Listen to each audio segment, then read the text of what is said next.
Selamat sore para sahabat kebenaran. Kita jumpa lagi di dalam acara kesayangan kita, Belilah Kebenaran dan Jangan Menjualnya. Para sahabat kebenaran yang kami kasihi, sepanjang 1 jam ke depan, kita akan membahas mengenai apa kata Alkitab tentang neraka. Minggu ini kita memasuki episode ke-22, jadi sudah sepanjang 22 minggu kita mengudara untuk memberkati para sahabat kebenaran. Sepanjang 1 jam ke depan kita akan membahasnya bersama narasumber kita yang saat ini sudah hadir, Dr. Steven Riau. Apa kabar, Dr. Steven? Iya, kabar saya baik, Bapak Dede, dan saya ucapkan salam juga kepada segenap pemirsa dari acara Belilah Kebenaran dan Jangan Menjualnya ini. Ya, puji Tuhan. Nah, para sahabat kebenaran, nanti Dr. Steven akan memaparkan materinya bagi kita semua. Kami persilakan para sahabat kebenaran untuk memberikan komentar berupa pertanyaan di kolom komentar Facebook Live GBIA Grave. Atau bisa juga melalui WA Live Call pada sesi pertanyaan nanti. Di nomor WA 0811 9222 313 0811 9222 313. Baik, para sahabat kebenaran, pasti banyak pertanyaan atau apa yang Anda bayangkan tentang neraka. Mungkin sebagian Anda membayangkan neraka adalah tempat penghukuman atau hanya berupa suasana yang mengerikan saja. Kita akan membahasnya bersama Dr. Steven Riau. Beliau adalah Gembala GBIA Grape dan juga merupakan Dekan Akademik dari Grape International Theological Seminary STT Grape di Jakarta, Sunter. Saya persilakan Dr. Steven, apa yang akan kita bahas mengenai neraka pada hari ini? Baik, jadi sebagaimana tadi sudah diperkenalkan oleh Pak Dede, kita hari ini topiknya cukup menarik ya kalau menurut saya, yaitu apa kata Alkitab tentang neraka. Dan sebenarnya bagi sahabat kebenaran sekalian yang ada mengikuti acara kita, ini adalah lanjutan dari topik yang saya bawakan sebelumnya, yaitu mengenai apa kata Alkitab tentang sorga. Dan waktu itu saya ada berjanji bahwa setelah kita membahas itu, kita juga akan membahas apa kata Alkitab tentang neraka. Gitu. Baik, dan saya ajak kita untuk membuka dulu satu perikop firman Tuhan, gitu ya. Yaitu di dalam kitab Wahyu. Coba kita buka dalam Wahyu. Kitab Wahyu. Ya, Wahyu pasal yang ke-20. Dan kita bisa baca di dalam ayatnya yang mulai dari ayat yang ke-10 ya, sampai dengan ayat yang ke-15. Mungkin Pak Dede bisa tolong saya membacakannya. Kita buka Wahyu 20 ayat 10 sampai 15. Bunyinya begini, dan iblis yang menyesatkan mereka dilemparkan ke dalam lautan api dan belerang, yaitu tempat binatang dan nabi palsu itu. Dan mereka disiksa siang malam sampai selama-lamanya. Lalu aku melihat suatu tahta putih yang besar dan dia yang duduk di atasnya. Dari hadapannya lenyaplah bumi dan langit dan tidak ditemukan lagi tempatnya. Dan aku melihat orang-orang mati, besar dan kecil, berdiri di depan tahta itu. Lalu dibuka semua kitab dan dibuka juga sebuah kitab lain, yaitu kitab kehidupan. Dan orang-orang mati dihakimi menurut perbuatan mereka berdasarkan apa yang ada tertulis di dalam kitab-kitab itu.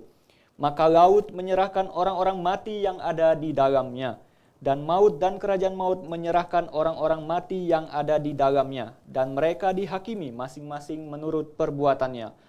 Lalu maut dan kerajaan maut itu dilemparkan ke dalam lautan api. Itulah kematian yang kedua, lautan api. Dan setiap orang yang tidak ditemukan namanya tertulis di dalam kitab kehidupan itu, ia dilemparkan ke dalam lautan api itu. Iya, baik, terima kasih kepada Pak Dede. Dan karena topik kita hari ini adalah apa kata Alkitab tentang neraka, maka saya berfokus kepada apa kata Alkitab ini, begitu. Ya. Dan kalau kita mau membicarakan apa kata si A, si B, apa kata mitologi ini, mitologi itu, kita tidak akan ada habis-habisnya. Tetapi semua itu tidak memiliki otoritas.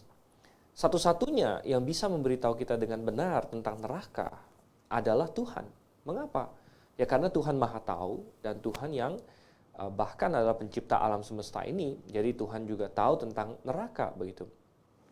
Seperti waktu terakhir kita bicara soal surga, saya berkata bahwa satu-satunya yang bisa memberitahu tentang sorga adalah yang pernah pergi ke sorga, begitu.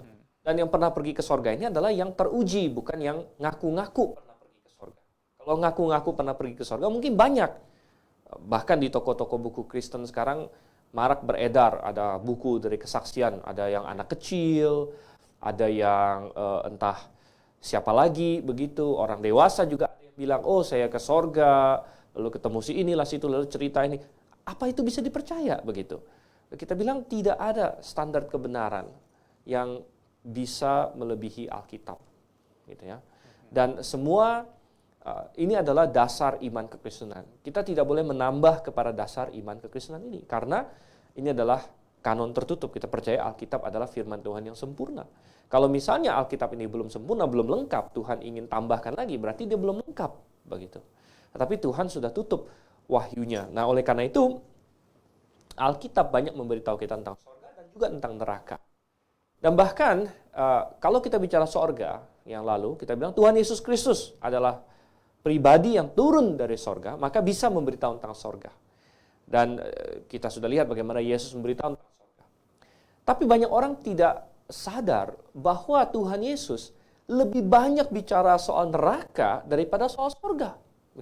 Walaupun Tuhan Yesus datang dari sorga, dia lebih banyak bicara tentang neraka, kondisi neraka seperti apa, dan menyinggung soal neraka daripada dia berbicara tentang sorga.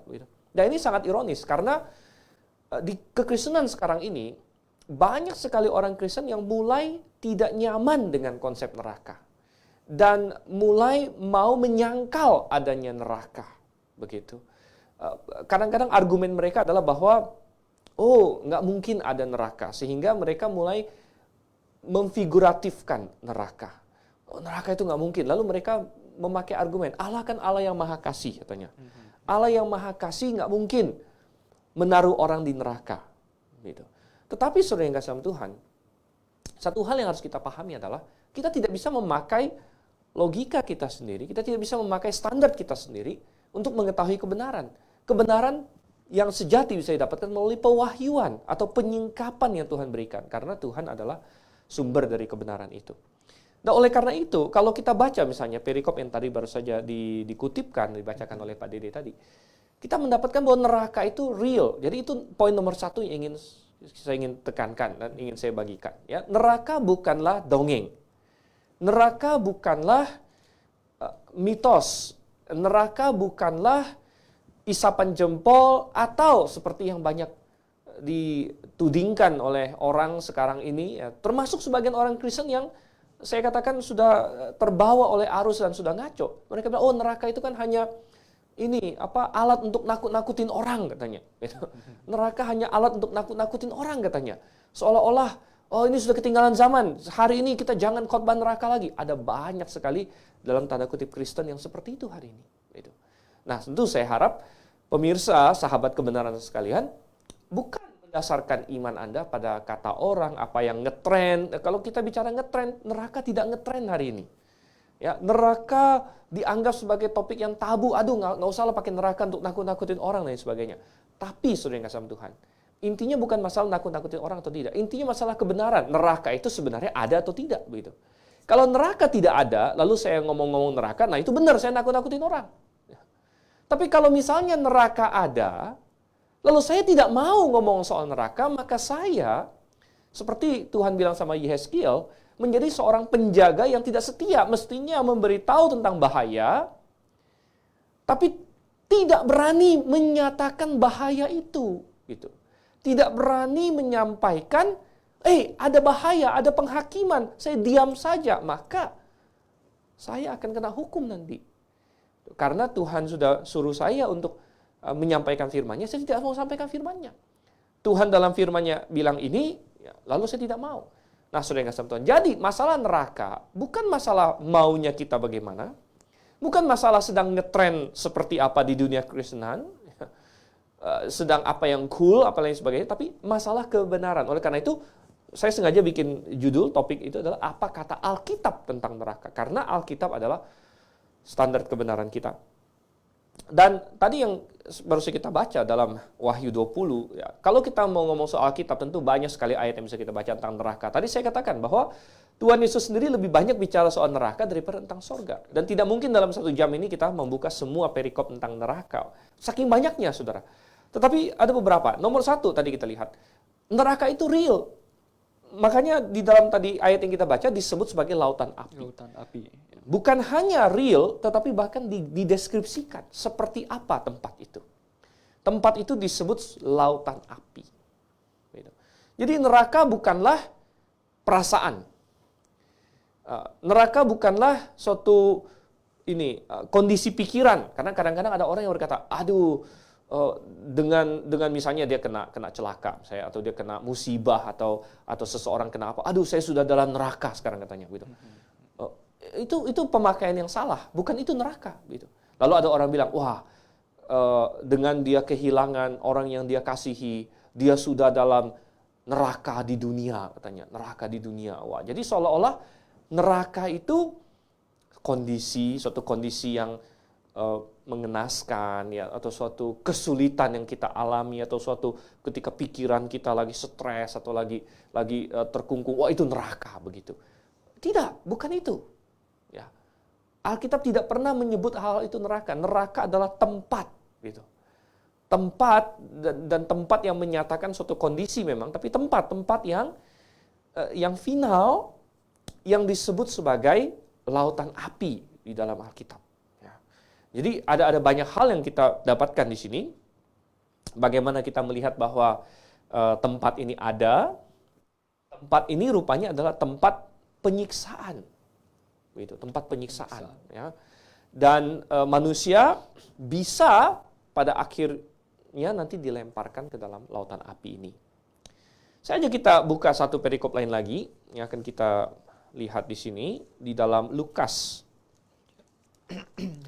Ya, Lukas pasal 16. Ya. Dan agak panjang ini sebenarnya, saya tidak tahu kita perlu baca semua atau tidak.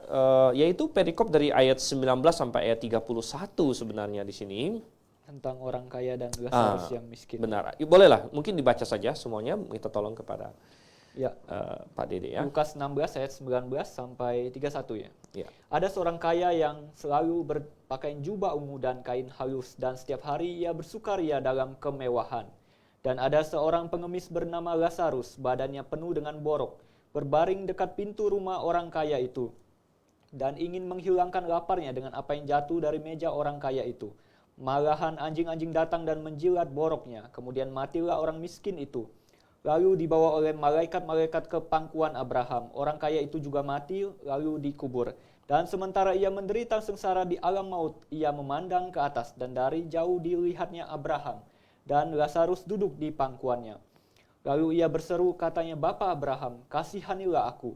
Suruhlah Lazarus supaya ia mencelupkan ujung jarinya ke dalam air dan menyejukkan lidahku, sebab aku sangat kesakitan dalam nyala api ini.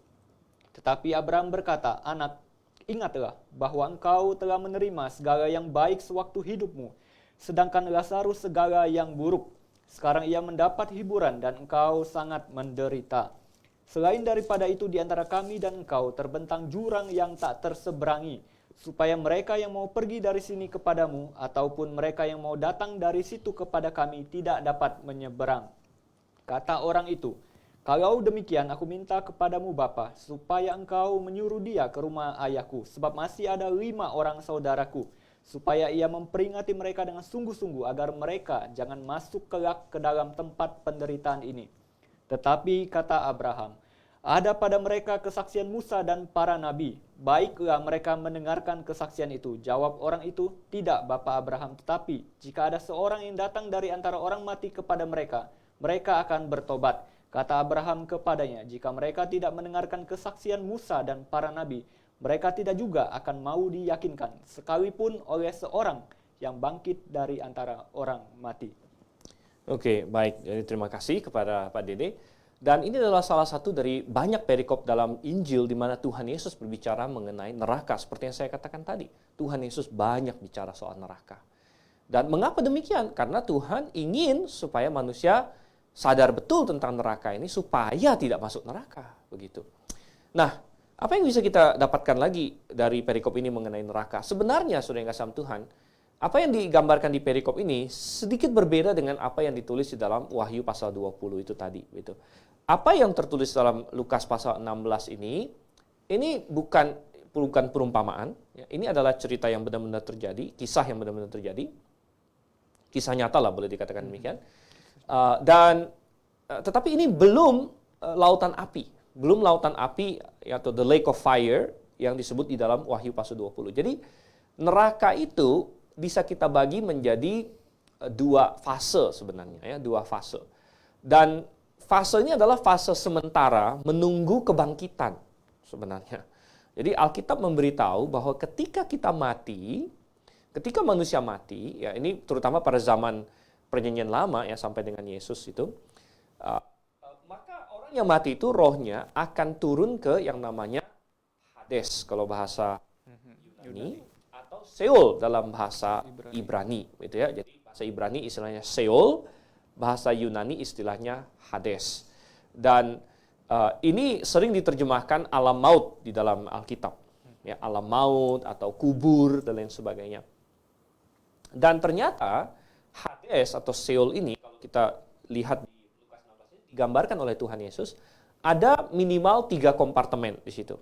Yang pertama ada yang disebut pangkuan Abraham. Pangkuan Abraham adalah tempat yang nyaman. Gitu. Jadi kalau ada orang mati, dia beriman kepada Tuhan yang benar, dia akan masuk ke pangkuan Abraham ini. Yang itu disebut di ayat 22, ya, dibawa ke pangkuan Abraham. Ya, di ayat 23, orang kaya itu juga mati lalu dikubur, dan sementara ia menderita sengsara di alam maut. Perhatikan kata alam maut di situ. Jadi itu adalah kata Hades di situ. Ya.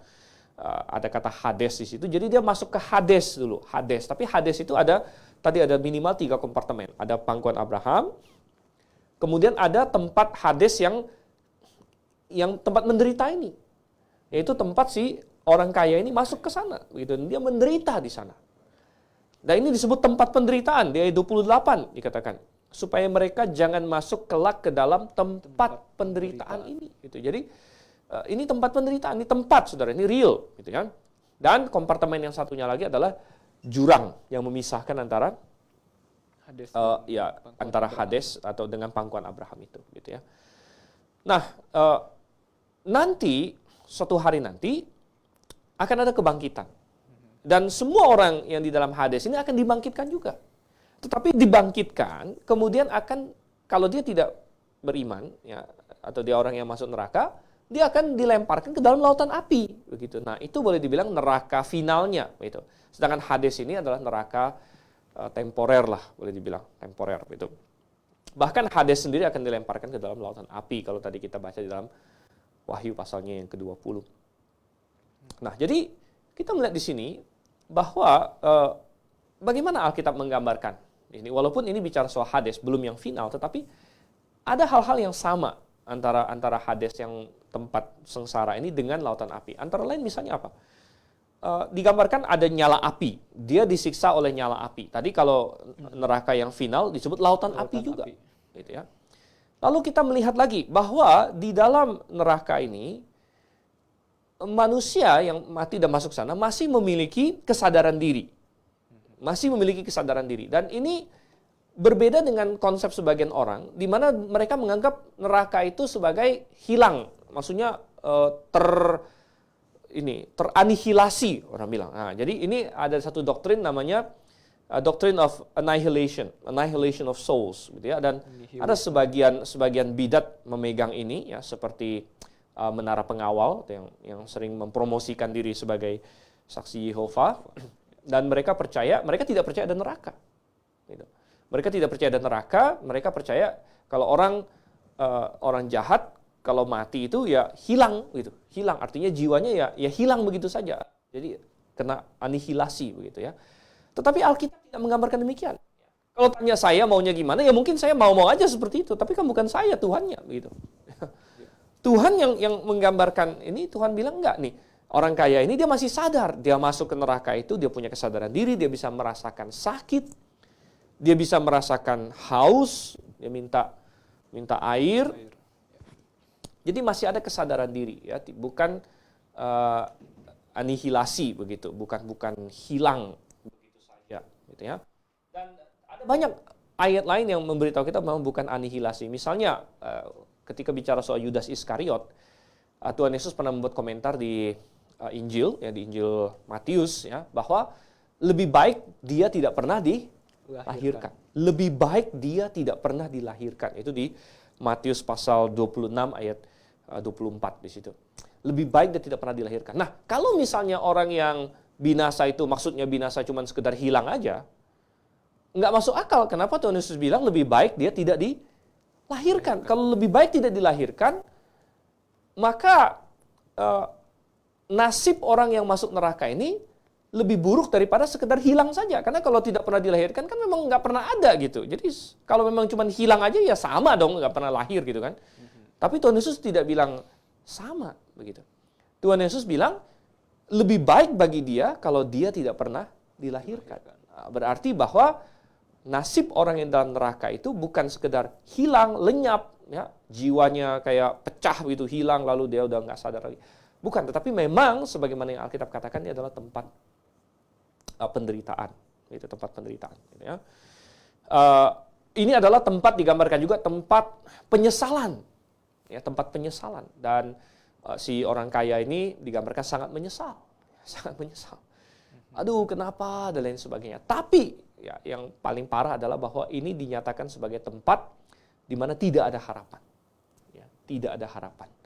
Tidak ada harapan, jadi bahkan ya Lazarus, dia minta Lazarus bawa air setitis saja, Abraham bilang tidak bisa, ada jurang yang memisahkan. Ada jurang yang memisahkan. Ini adalah tempat di mana tidak ada harapan. Dan kemudian Alkitab juga dengan tegas mengatakan bahwa neraka adalah tempat hukuman yang kekal. Kekal. Jadi sifatnya adalah kekal. Kita bisa melihat misalnya beberapa ayat ya, Matius 25. Coba kita buka Matius pasal 25. Sekaligus saya ingin menggarisbawahi satu fakta lain. Di sini misalnya kita lihat ayat 41, kemudian ayat yang ke 46. Ya, silakan. Dan ia akan berkata juga kepada mereka yang di sebelah kirinya, enyahlah dari hadapanku, hai kamu orang-orang terkutuk. Enyahlah ke dalam api yang kekal yang telah sedia untuk iblis dan malaikat-malaikatnya. Ayat 46, dan mereka ini akan masuk ke tempat siksaan yang kekal, tetapi orang benar ke dalam hidup yang kekal. Iya, baik. Jadi nomor satu kita garis bawahi kata kekal di situ. Kata kekal ya. Jadi neraka itu adalah tempat yang kekal. Ya, kalau kau masuk ke sana tidak ada pengharapan dan itu adalah tempat yang kekal. Anda akan ada di sana kekal, akan mengalami hukuman secara kekal begitu. Dan ada orang yang tidak percaya, orang bilang enggak lah. Lalu mereka berargumen ya, kekal itu apa, segala macam. Tapi ingat, kata kekal ini kata yang sama yang dipakai juga untuk menggambarkan hidup yang kekal misalnya. Atau sorga yang kekal. Jadi kalau kita percaya kita masuk sorga itu selama-lamanya, maka neraka juga selama-lamanya. Kita nggak bisa bilang, oh kalau sorga selama-lamanya nggak apa-apa. Kalau neraka kekalnya maksudnya beda lagi, kan nggak mungkin. Gitu ya. Karena kata yang sama dipakai di sini. Tapi ada satu hal yang saya ingin garis bawahi di sini. Ayat 41 sangat menarik ya. Nyala ke dalam api yang kekal yang telah sedia untuk apa katanya? Iblis dan malaikat-malaikatnya. Dan kalau kita baca yang tadi Wahyu 20 yang paling pertama kita baca ayat 10 itu, antikristus atau si binatang itu dilemparkan ke dalam lautan api juga, dan naga itu katanya dilemparkan ke dalam lautan api gitu kan. Nah, ini untuk membantah ya konsep yang ada di pikiran banyak orang bahwa di neraka itu iblis itu kayak jadi sipir penjara begitu. Mungkin Anda pernah pernah punya konsep seperti itu ya, atau mendengar orang punya konsep seperti itu. Wah, kalau di neraka nanti disiksa sama iblis katanya. Wah, dan iblisnya digambarkan seringkali kayak ini kan dalam film-film misalnya ekornya pakai trisula, Lalu dia lagi tusuk-tusuk manusia ya, atau manusianya lagi digoreng sama iblisnya atau apa begitu. Tapi itu konsep yang salah, Saudara. Konsep yang salah. Alkitab menggambarkan bahwa iblis itu bukan rajanya neraka gitu. Salah. Dia bukan sipir penjaranya neraka. Tidak, iblis sendiri dengan roh-roh jahat akan dihukum di neraka. Jadi neraka itu adalah tempat penghukuman untuk iblis dan malaikat-malaikatnya juga begitu. Jadi bahkan masih ingat ketika Tuhan Yesus di muka bumi ini. Seringkali dia ketemu roh jahat. Roh jahat itu ketakutan. Bahkan bilang apa? Jangan kirim kami ke ini, suruh kami ke neraka begitu. Mereka minta, misalnya si legiun minta, mohon sama Tuhan Yesus, kalau bisa diizinkan masuk ke babi. Ya, jangan disuruh enyah. Jadi mereka ketakutan. Ya, sudah kasih Tuhan. Dan banyak orang punya kesalahan seperti itu ya. Dulu saya pernah membaca satu buku ditulis oleh seorang wanita. Saya tidak sebut namanya ya.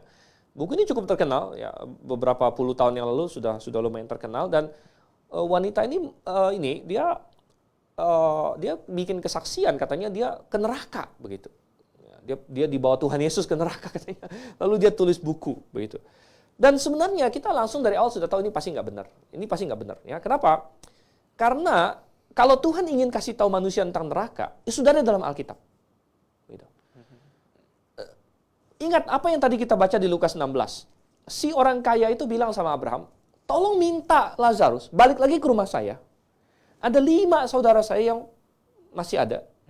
Tolong kasih tahu supaya mereka nggak masuk ke sini. Apa kata Abraham? Ada pada mereka apa? Kesaksian Musa dan para nabi. Lalu orang ini pasti berkelit. Dia bilang, mereka nggak akan percaya. Tapi kalau mereka lihat Lazarus, orang yang mereka kenal ini bangkit, mereka akan percaya. Abraham bilang, tidak. Kalau mereka tidak percaya Abraham dan para nabi, mereka tidak akan percaya. Sekalipun ada orang yang bangkit dan orang mati. Jadi istilah begini, apa yang Tuhan ingin kasih tahu tentang neraka sudah ada dalam Alkitab. Semua orang habis itu, yang ngomong dia ke sorga, yang ngomong dia ke neraka, saya bisa pastikan berdasarkan otoritas firman Tuhan, itu tidak benar. Gitu. Itu tidak benar. Itu adalah isapan jempol. Itu adalah dongeng. Gitu.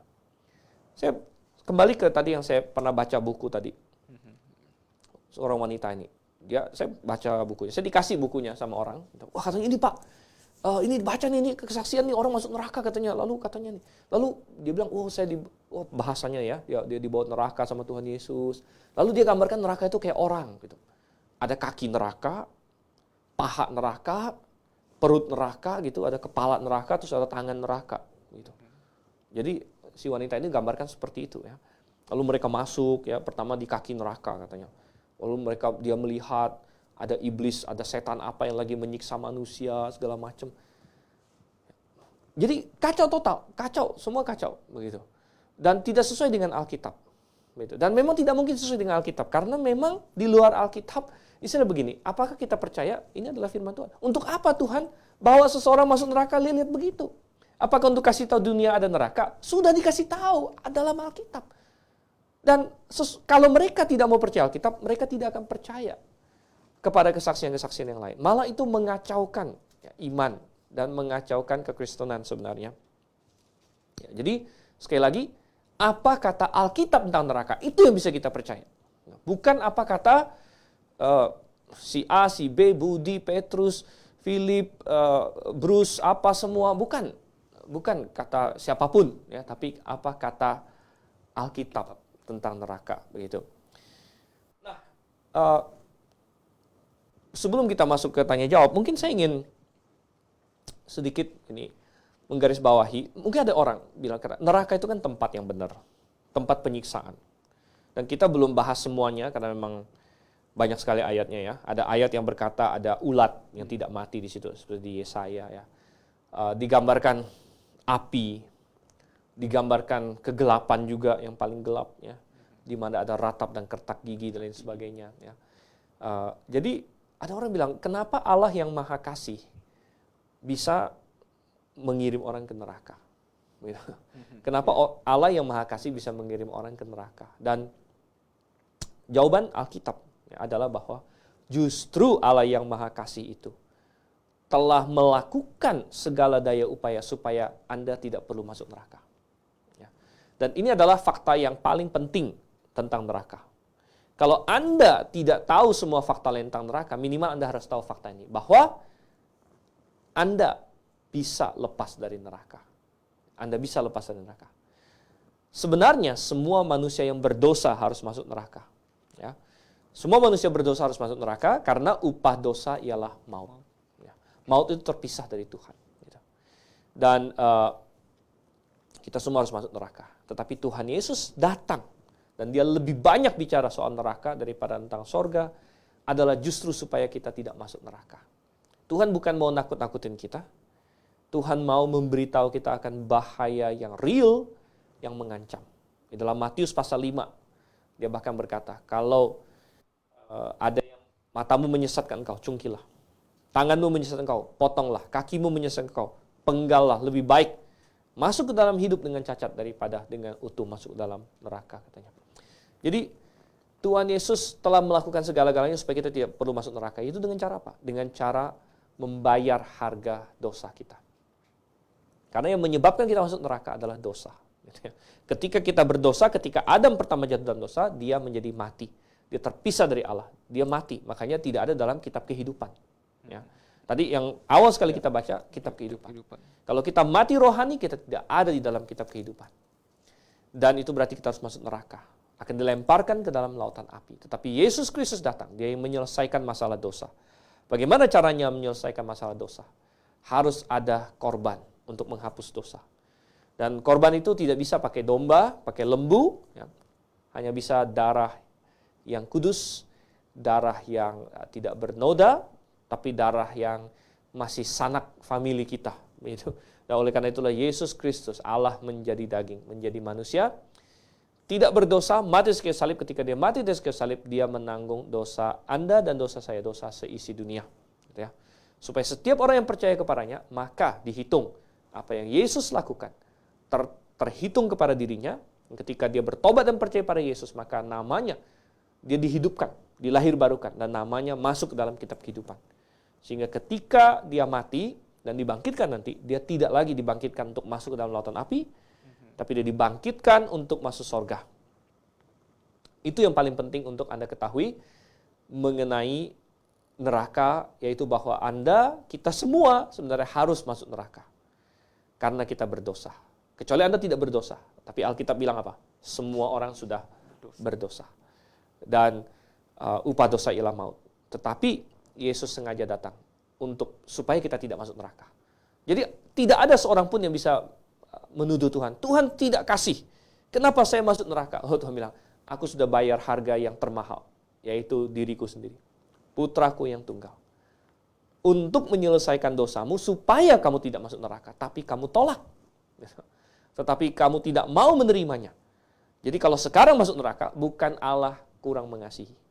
Allah sudah begitu mengasihi sampai anaknya sendiri, putranya sendiri, dia serahkan ke dalam alam maut. Tetapi kalau Anda tolak, maka tidak ada obat, saudara kasih Tuhan. Istilahnya Anda kena racun, ada orang yang bayar harga mahal sekali sudah dapat obat penawar, tanpa Anda bilang saya tidak mau. Ya kalau mati ya tewas sendiri. Ya.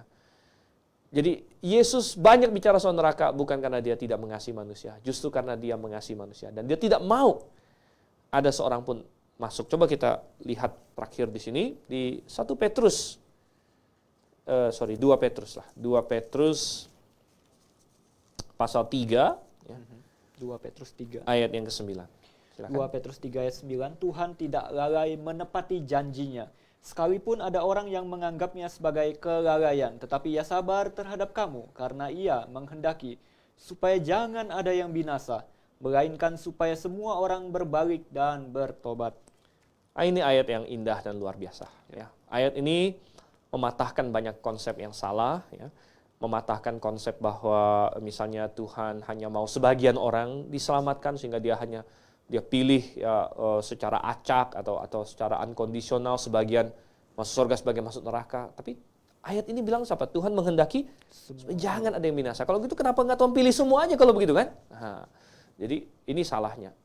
Tuhan bukan menciptakan robot, ya. Tuhan kasih kita pilihan.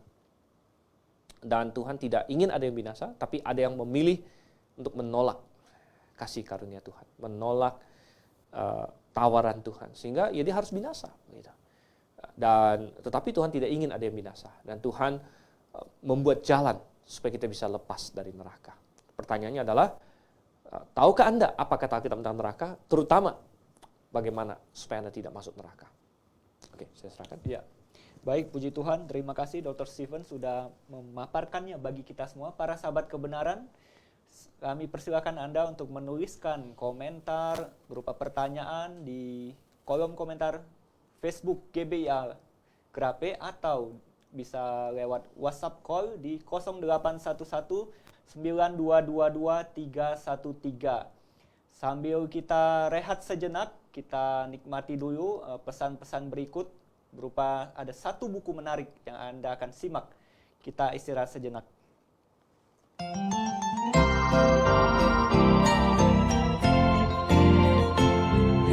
Halo semuanya, bagi Anda pencinta buku-buku rohani Kristen terbitan Grafe International Theological Seminary, kali ini kami memperkenalkan satu buku spesial yang ditulis oleh Dr. Suhento Liau dengan judul Kapan Saja Saya Mati, Saya Pasti Masuk Surga. Yuk kita lihat apa-apa aja sih yang dibahas di dalam buku ini. Amsal Salomo mengatakan ada jalan disangka orang lurus, tapi ujungnya menuju maut. Apa makna keselamatan yang sejati? Dapatkah usaha manusia untuk menghapus dosa? Bagaimana cara menghapus dosa menurut Allah? Bukti seseorang dosanya telah dihapus. Dan pernahkah Anda bertanya, bagaimana orang yang tinggal di hutan dan belum pernah mendengar Injil? Jikalau mati, apakah mereka akan ke sorga ataukah ke neraka? Buku Kapan Saja Saya Mati, Saya Pasti Masuk Sorga dapat menjelaskannya. Jikalau Anda berminat untuk mendapatkan buku ini, caranya gampang saja, hubungi toko buku Grafe di 021 6471 4156 atau di 0813 1586 3518. Ayo buruan sebelum kehabisan.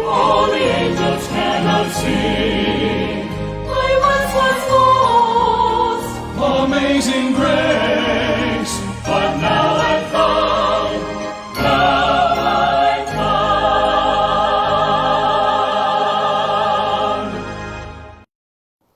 Ya, para sahabat kebenaran, kita saat ini akan memasuki sesi tanya jawab. Kami masih menantikan juga komentar pertanyaan Anda. Dan saat ini sudah masuk satu pertanyaan dari Pak Made Sulandinata. Ini salah satu penonton setia kita di acara Belilah Kebenaran dan Jangan Menjualnya. Beliau bertanya, Dr. Stephen, bagaimana dengan Lukas 16 ayat 25, saya baca dulu ini. Oke. Tetapi Abraham berkata, anak, ingatlah bahwa engkau telah menerima segala yang baik sewaktu hidupmu, sedangkan Lazarus segala yang buruk. Sekarang ia mendapat hiburan dan engkau sangat menderita. Ayat ini kesannya Lazarus masuk ke tempat yang nyaman karena keadaan sewaktu menderita di dunia. Saya tidak menemukan adanya iman di cerita ini. Mohon pencerahannya. Ini bagaimana, Dr. Stephen? Baik. Jadi pertanyaan yang baik ya dari Pak Made, Pak Sulan Made. Dan begini, jadi seluruh Alkitab itu adalah suatu kesatuan yang sinkron, gitu ya. Jadi jelas bahwa Tuhan menginginkan iman, ya, untuk orang bisa diselamatkan. Mengenai di dalam cerita ini sendiri, katanya tidak ada indikasi iman. Sebenarnya ada, walaupun implisit ya. Yaitu tadi yang kita bilang ayatnya yang ke 28, 29, ketika misalnya si orang kaya ini mau mencegah 5 orang saudaranya untuk masuk ke neraka atau masuk ke tempat yang penuh penderitaan itu, apa kata Abraham? Kan di ayat 28 ya, masih ada 5 orang saudaraku supaya ia memperingati mereka dengan sungguh-sungguh kan, supaya mereka jangan masuk kelak ke dalam tempat penderitaan ini. Lalu ayat 29, tetapi kata Abraham, ada pada mereka kesaksian Musa dan para nabi, baiklah mereka mendengarkan kesaksian itu. Jadi intinya, kunci supaya tidak masuk dalam neraka menurut Abraham adalah memperhatikan atau mempercayai apa yang ditulis oleh Musa dan para nabi. Artinya kuncinya sudah ada di sana. Gitu. Kuncinya sudah ada. No, apa yang ditulis oleh Musa dan para nabi kalau begitu? Yang ditulis oleh Musa dan para nabi adalah Alkitab sebenarnya. Gitu. Jadi kunci supaya tidak masuk neraka sudah ada dalam Alkitab dan itu harus dipercayai. Harus dipercayai, harus diyakini. Makanya di ayat yang ke-31 Abraham berkata, atau ayat 30 ya, jawab orang itu, tidak Bapak Abraham, tetapi jika ada seorang yang datang dari antara orang mati pada mereka akan bertobat. Nah, kembali, jadi kunci untuk tidak masuk neraka adalah apa? Bertobat. Begitu. Jadi walaupun tidak secara eksplisit dinyatakan, tetapi kesimpulan logisnya adalah kenapa Lazarus tidak masuk ke tempatnya orang kaya ini sama-sama dengan dia. Kuncinya adalah bahwa Lazarus memiliki pertobatan dan percaya kepada apa yang dikatakan oleh Musa dan para nabi, ya, sebagaimana di bagian akhir dari cerita ini dinyatakan gitu. Jadi sekali lagi kita harus melihat secara holistik begitu apa yang dinyatakan di seluruh perikop ini plus seluruh Alkitab yang lain gitu ya. Ya, baik para sahabat kebenaran, kami masih menantikan pertanyaan Anda dan kami juga mempunyai WhatsApp group yang dimana Anda bisa bergabung di dalamnya dan menyampaikan pertanyaan-pertanyaan jika sepanjang 1 jam ke depan ini Anda masih punya banyak pertanyaan.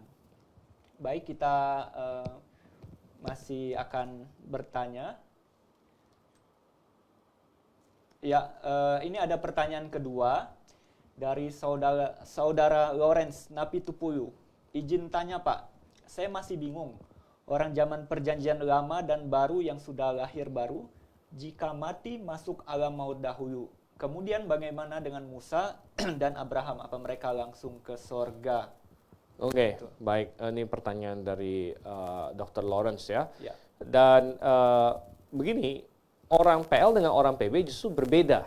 Ada perbedaan antara orang perjanjian lama dengan orang perjanjian baru. Karena orang perjanjian baru itu hidup setelah kematian dan kebangkitan Yesus. Jadi kebangkitan Yesus itu yang mengubah segala sesuatu. Karena Yesus disebut sebagai yang sulung, yang pertama bangkit dari antara orang mati gitu. Dan barulah setelah Yesus dibangkitkan dari antara orang mati, kemudian kembali ke sorga, baru yang lain bisa menyusul sebenarnya. Gitu. Karena Yesus adalah yang nomor 1. Jadi mengenai Hades dan Seol ini tadi kita bilang sebenarnya itu untuk orang di perjanjian lama. Gitu. Makanya tadi saya bilang ada 3 kompartemen di Hades atau Seol, ya, yaitu yang nerakanya itu, ya, tempat penyiksaan. Lalu ada jurang yang tak terseberangi. Ya, kemudian ada pangkuan Abraham atau tempat yang baik, ya, yang bisa juga disebut sebagai Firdaus sebenarnya. Ya, Tuhan Yesus pernah bilang sama penjahat di sampingnya, pada hari ini juga engkau akan bersama dengan aku di Firdaus. Gitu. Jadi ini disebut Firdaus juga. Dan lalu, jadi kalau pertanyaannya apakah Musa dan Abraham mereka mati langsung ke sorga? Tidak, jawabannya tidak. Gitu. Buktinya Abraham ada di sini.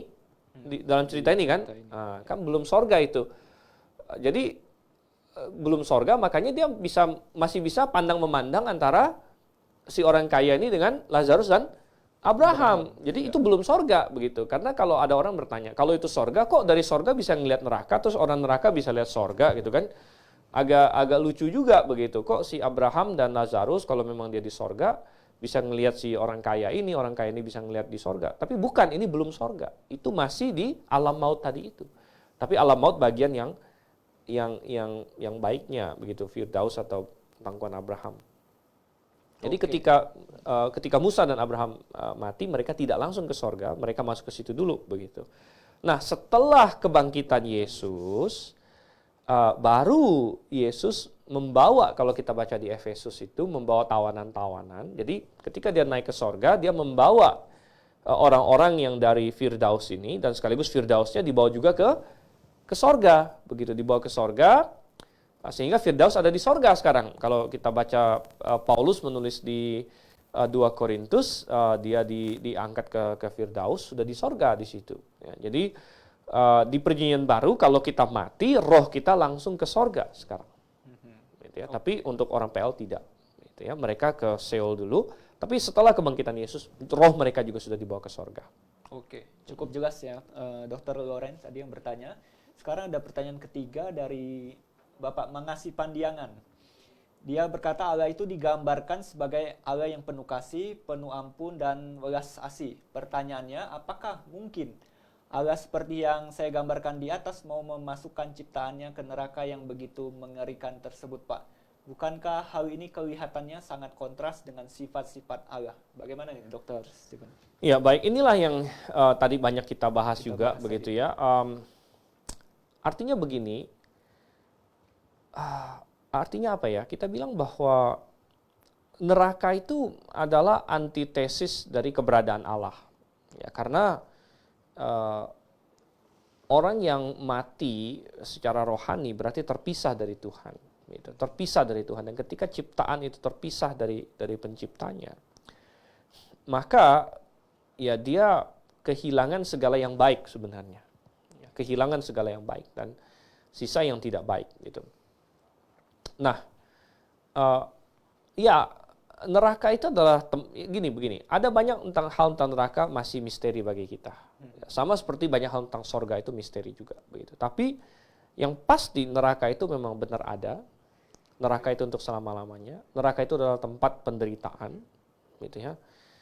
Dan masih ada kesadaran diri di neraka, gitu. Jadi mengenai penyiksaannya bagaimana, penderitaannya bagaimana, ya kadang-kadang Alkitab hanya menggambarkan ada api di situ, ya, ada kegelapan, ada ratap tangis, dan sebagainya. Intinya menggambarkan suatu suasana yang penuh dengan keputusasaan dan lain sebagainya. Tetapi kalau dibilang, bukankah itu bertentangan dengan sifat kasih Allah? Justru yang kita bilang tadi itu, ya, bahwa Allah sudah begitu mengasihi, melakukan segala-galanya, bahkan mengorbankan dirinya untuk supaya manusia tidak masuk ke sana, gitu. Di situ letak kasih Allah sebenarnya. Ya, baik. Ini ada pertanyaan yang masuk dari WhatsApp. WhatsApp ya, atau telepon ini ya? Ya, dari telepon, telepon. Ya. Ya, halo. Dengan siapa di mana? Ya, saya dengan Jack dari Palmera. Ada yang ingin saya tanyakan, Pak? Pak, dari namanya siapa, Pak? Dari Palmera. Dari Palmera. Dari Jack Panotona di Ya. Palmera. Iya. Saya ingin bertanya, Pak. Yang pertama, itu kalau kita berbicara tentang neraka, apakah di neraka itu tingkat penghukumannya berbeda-beda? Ada yang paling berat sampai yang paling ringan sampai yang paling berat. Yang kedua, saya ingin tanyakan, bagaimana konsep api penyucian di dalam suatu doktrin agama tertentu? Apakah itu sesuai dengan konsep neraka atau masalah yang lain? Gitu aja, Pak. Ya, terima kasih atas pertanyaannya. Tadi dia bertanya dari Palmera, apakah tingkat hukuman di dalam neraka itu berbeda-beda? Mungkin maksudnya apakah ada neraka itu punya tingkat 1, tingkat 2 penghukumannya berbeda? Iya. Terus tentang konsep api penyucian ini, apakah ini yang dimaksud neraka atau bagaimana? Baik. Jadi di neraka memang hukuman untuk tiap-tiap orang berbeda-beda. Dia berbeda-beda dan ini konsep yang diajarkan Alkitab, walaupun Alkitab tidak memakai istilah tingkat memang, gitu. Jadi kita tidak bisa membayangkan neraka itu kayak gedung misalnya atau kayak apa ya? Ada atau kayak level-levelnya lah begitu ya, neraka tingkat begini, tingkat begini. Alkitab tidak menyebut neraka itu banyak tingkat. Namun Alkitab memang ada mengatakan bahwa tiap-tiap orang akan menerima penghakiman sesuai dengan apa yang dia perbuat, gitu ya. Misalnya tadi di Wahyu 20 ayat 12 di situ kan. Dan orang-orang mati dihakimi menurut perbuatan mereka. Jadi menurut perbuatan mereka, gitu ya. Jadi masalah masuk surga atau masuk neraka itu bukan berdasarkan perbuatan, masuk surga atau masuk neraka, tapi masalah apakah kita istilahnya dosa kita ditanggung atau tidak, gitu ya. Dan dosa kita ditanggung atau tidak itu tergantung kita mau menerima Yesus atau tidak, menerima apa yang Yesus lakukan atau tidak. Karena sebenarnya Yesus sudah bayar untuk semua manusia, hanya kita mau pakai atau tidak. Ya. Kalau Anda mau bertobat dan terima Tuhan Yesus pada hari ini, Anda dihitung dosa Anda selesai, gitu. Dan bukan berdasarkan perbuatan Anda bisa masuk surga. Jadi masuk surga, masuk neraka bukan berdasarkan perbuatan. Namun, perbuatan kita akan menentukan, misalnya orang yang masuk surga, maka perbuatannya akan menentukan pahala yang dia terima. Gitu. Demikian juga orang yang masuk neraka, perbuatan yang dia lakukan akan menentukan jenis hukuman atau tingkat hukuman yang akan dia terima. Begitu ya. Besar kecilnya. Besar kecilnya boleh dibilang begitu ya. Jadi Tuhan itu maha adil. Jadi katakanlah misalnya Hitler yang sudah membunuh jutaan orang gitu ya, tentunya akan berbeda ya hukumannya dengan orang yang katakanlah ya mungkin dia tidak masuk neraka karena dia tidak percaya Yesus, walaupun dia hidupnya dalam tanda kutip ya baik-baik saja sepertinya, ya sepertinya baik-baik saja, namun dia tidak percaya Yesus. Ya Alkitab bilang dia terhilang, gitu, dia terhilang, sangat sayang sekali, gitu ya. Tapi dia tetap ada dosanya dan dia harus dihukum, ya tapi pasti berbeda dengan katakanlah pembunuh jahat dan lain sebagainya. Yang kedua ini tentang api penyucian. Benar, apakah ya. sama, Dr. Stephen, dengan Ya, neraka? api penyucian. Jadi api penyucian ini suatu konsep yang sepertinya ada sedikit disinggung di dalam kitab-kitab apokripa, gitu ya. Nah, kitab-kitab apokripa, tapi tidak ada dalam Alkitab, gitu. Jadi ada suatu konsep bahwa api penyucian itu orang masuk ke api penyucian, ya, lalu setelah sekian lama disucikan di situ, baru dia masuk surga, begitu. Ya. Dan konsep ini oleh gereja tertentu, gitu ya. Misalnya Katolik punya konsep mengenai api penyucian, ya. Jadi pengajarannya adalah mereka punya namanya sakramen ini pengakuan dosa, gitu ya. Jadi kalau misalnya seseorang itu mati, ya, dan semua dosanya sudah diakui, maka langsung masuk surga, katanya. Tapi kalau ada dosa yang nggak sempat diakui, katanya, maka masuk ke api penyucian dulu. Baru setelah itu, setelah sekian lama, baru masuk surga, begitu. Tetapi coba kita bandingkan apa yang dikatakan oleh Alkitab di dalam Roma. Katakanlah Roma pasal Roma 8 ayat 1 misalnya ya. Roma 8 ayat 1, demikianlah sekarang tidak ada penghukuman bagi mereka yang ada di dalam Kristus Yesus. Iya, jadi bagi siapapun yang sudah diselamatkan, sudah beriman kepada Yesus Kristus, tidak ada lagi penghukuman, katanya, tidak lagi penghukuman, jadi tidak akan terancam oleh api penyucian dan lain sebagainya. Gitu. Jadi konsep api penyucian sebenarnya sedikit mubazir di dalam Alkitab yang sesungguhnya, begitu ya. Karena kalau misalnya orang itu tidak berada dalam Yesus, maka memang nggak akan bisa masuk surga, dia pasti masuk neraka. Sedangkan kalau orang yang percaya Yesus, maka dia juga tidak akan dihukum, melainkan dia masuk surga, begitu. Jadi tidak ada gunanya api penyucian ini sebenarnya, dan tidak ada konsep itu di dalam Alkitab sebenarnya. Gitu. Oke, cukup jelas tadi jawaban dari Dr. Stephen. Dan ini juga ada pertanyaan dari saudara Tantio Prasetya. Selamat sore Pak Stephen, saya ingin bertanya. Kita tahu jumlah yang masuk surga akan penuh. Bagaimana dengan yang masuk neraka, Pak? Terima kasih, Pak. Apakah benar ini? Pertanyaannya juga saya sedikit bingung. Jumlah yang masuk surga akan penuh, bagaimana dengan yang masuk neraka? Ya, mungkin maksud dari saudara Tantio ini dia mengacu ke ayat yang berkata jumlah yang penuh dari bangsa-bangsa akan masuk, itu ada di Roma pasal 11 gitu ya. Dan tentu maksudnya penuh di sini bukan dalam pengertian sorga udah nggak muat lagi begitu. Wah, sorganya nggak muat ya, berdesak-desakan nanti, itu bukan seperti itu. Tapi maksudnya penuh di sini adalah sesuai dengan apa yang Tuhan sudah ketahui, begitu ya, sesuai dengan program Tuhan lah, begitu ya, sesuai dengan program Tuhan. Nah, pertanyaannya apakah ada konsep yang serupa tentang neraka, begitu ya, tentang neraka. Dan Alkitab tidak ada menyebut masalah neraka penuh, begitu ya. Kalau penjara di kita kadang-kadang penuh ya. Overload katanya, over capacity ya. Tapi kalau neraka tidak ada konsep penuh sebenarnya, begitu ya. Tetapi ya makanya sorga juga sebenarnya bukan penuh dalam pengertian tadi udah nggak muat lagi sebenarnya. Gitu. Tapi maksudnya barang siapa yang memang mau menerima kebenaran sudah menerima kebenaran, tidak ada lagi yang lain, gitu ya. Tapi neraka itu ya ini. Kalau kita baca neraka itu awalnya ditujukan untuk iblis dan malaikat-malaikatnya.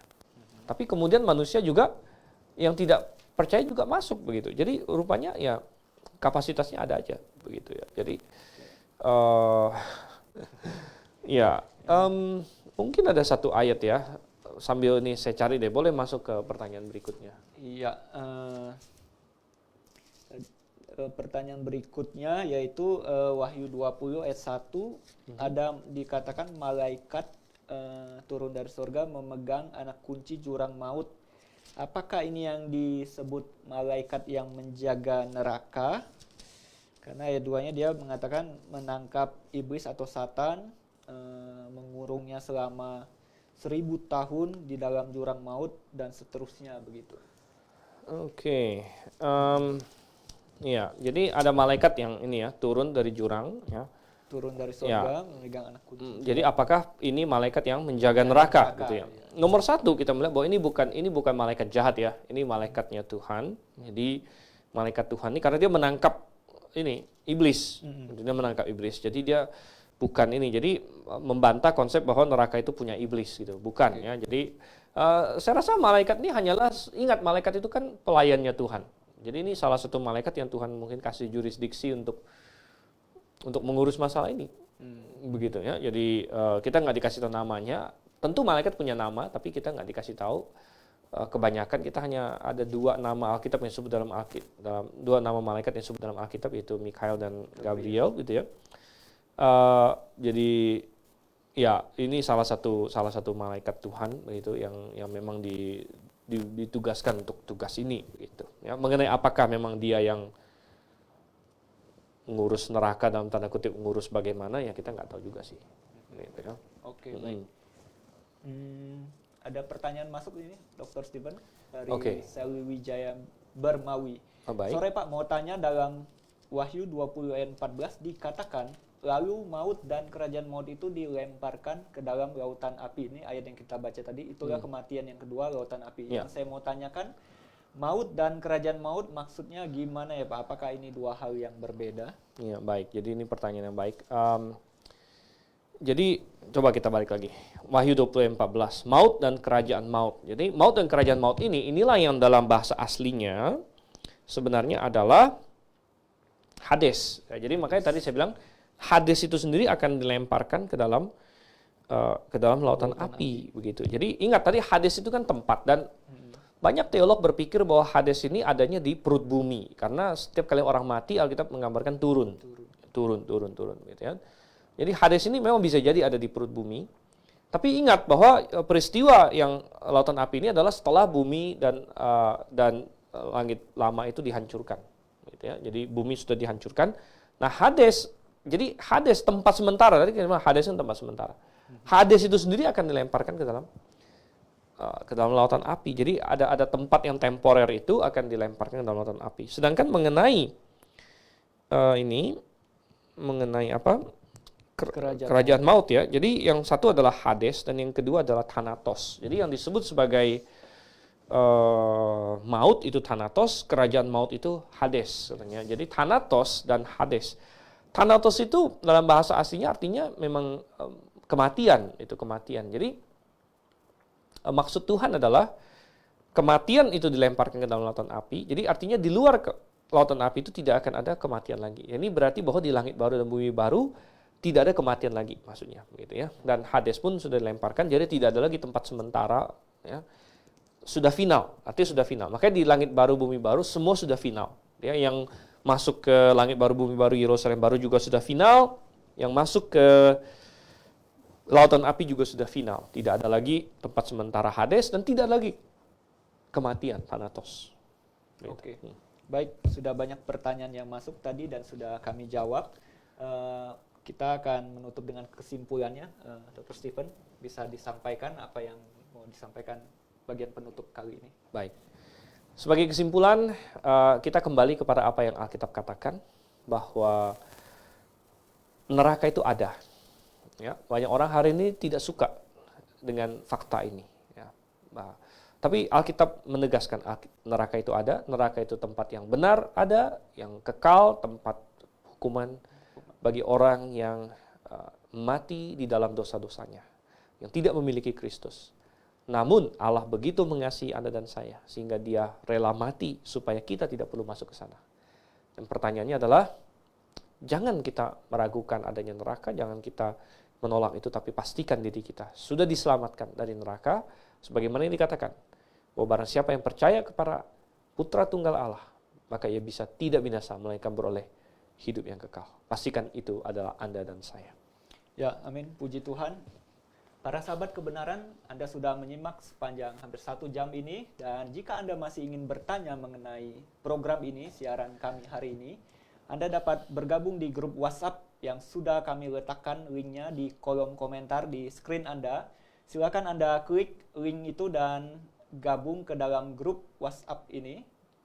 Sudah terdapat 3 narasumber kami yang akan siap untuk menjawab berbagai pertanyaan para sahabat kebenaran semua, baik tentang tema neraka, minggu-minggu kemarin tentang sorga, dan banyak hal yang Anda bisa tanyakan. Kami sangat bersuka cita bersama Anda masih menyimak sampai pada menit-menit terakhir acara ini, yang saat ini sudah memasuki episode ke-22. Kami masih tunggu terus partisipasi Anda dalam acara kami di episode-episode selanjutnya. Dan di akhir acara ini, kami bersama Dr. Stephen Riau ingin mengucapkan salam bagi Anda semua dengan ucapan Maranatha.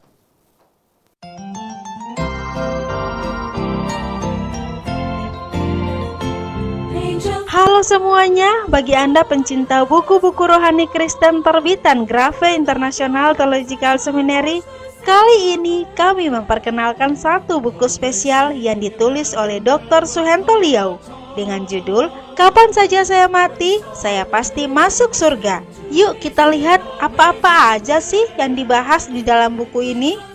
Amsal Salomo mengatakan ada jalan disangka orang lurus, tapi ujungnya menuju maut. Apa makna keselamatan yang sejati? Dapatkah usaha manusia untuk menghapus dosa? Bagaimana cara menghapus dosa menurut Allah? Bukti seseorang dosanya telah dihapus. Dan pernahkah Anda bertanya bagaimana orang yang tinggal di hutan dan belum pernah mendengar Injil? Jikalau mati, apakah mereka akan ke sorga ataukah ke neraka? Buku Kapan Saja Saya Mati, Saya Pasti Masuk Sorga dapat menjelaskannya. Jikalau Anda berminat untuk mendapatkan buku ini, caranya gampang saja, hubungi toko buku Grafe di 02164714156 atau di 081315863518. Ayo buruan sebelum kehabisan. All the angels cannot sing. I once was lost. Amazing grace, but now